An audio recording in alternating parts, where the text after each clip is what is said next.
Hello मित्रों, दोस्तों, भाइयों, बहनों, बेटियों, मेरा नाम सत्यपाल बोध है। मैं इस समय साउथ अमेरिका के देश बोलीविया में हूँ। 75 साल उम्र है मेरी और मैं नेचुरोपैथी का डॉक्टर हूँ।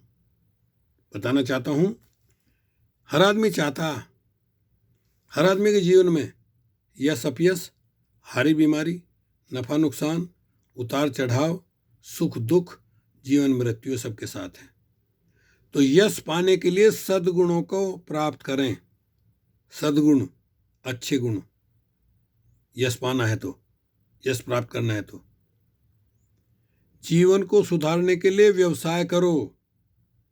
एक आदमी नौकरी कर रहा, लिमिट है, इतनी तनख्वाह मिलेगी, भाई व्यवसाय भी कर लो। आजकल भारत में बहुत सारी क्रिप्टो करेंसी नेटवर्क चल रहे हैं। नहीं है कोई तो मेरा नंबर नोट कर लो, मैं आपको बता देता हूँ आसान तरीका।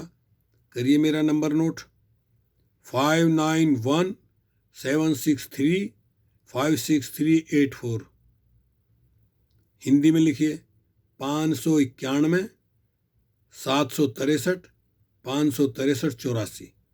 इस नंबर को मिलाइए, मैं आपको नेटवर्क का एक बता देता हूँ ऐसा काम। यानी जीवन को सुधारने के लिए व्यवसाय करो।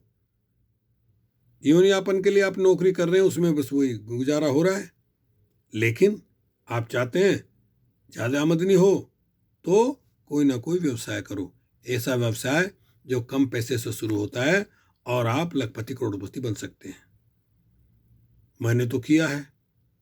जो काम मैं करता था उसके अलावा मैं नेटवर्क का काम भी करता रहा हूँ, अभी तक भी कर रहा हूँ और करता रहूँगा।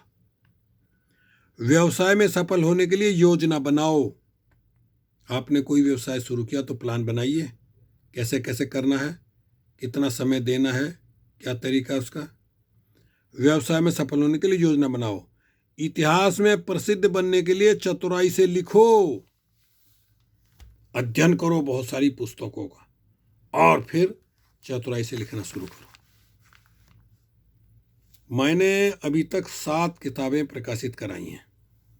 75 में चिंतन चिंगारी, 80 में बोध मेला गीतमाला, 2008 में भारत से बोलिया तक मेरी संघर्ष में यात्रा, और 2010 में जीवन का अंतिम लक्ष्य क्या है मेडिटेशन पर, 2012 में क्या यीशु मसीह बौद्ध थे, और 2015 में भारतवर्ष की गुलामी के कारण। इसके बाद आखिरी किताब है परिवर्तन ही प्रकृति का नियम है। देखिए, अपना जो भी मेरा काम है उसको करते करते ये मैंने लिखने का काम जारी रखा। यहाँ से लिखता गया। भारत में एक मित्र थे, उनको पास भेज दी पांडुलिपि, कुछ पैसे भेज दिए और उनको कहा कि भाई किताब प्रकाशित करके आप ही बेचो, आप ही रखो, मुझे कुछ नहीं चाहिए। पर इसलिए मैं सारा पैसा छपाई का नहीं देना चाहता।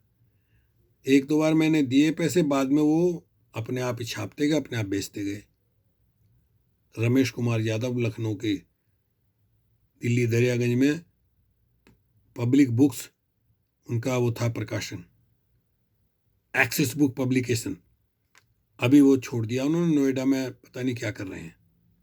तो साथियों, इसलिए इतिहास में प्रसिद्ध बनने के लिए चतुराई से लिखो। अब मुझे लिखने का अभ्यास हो गया।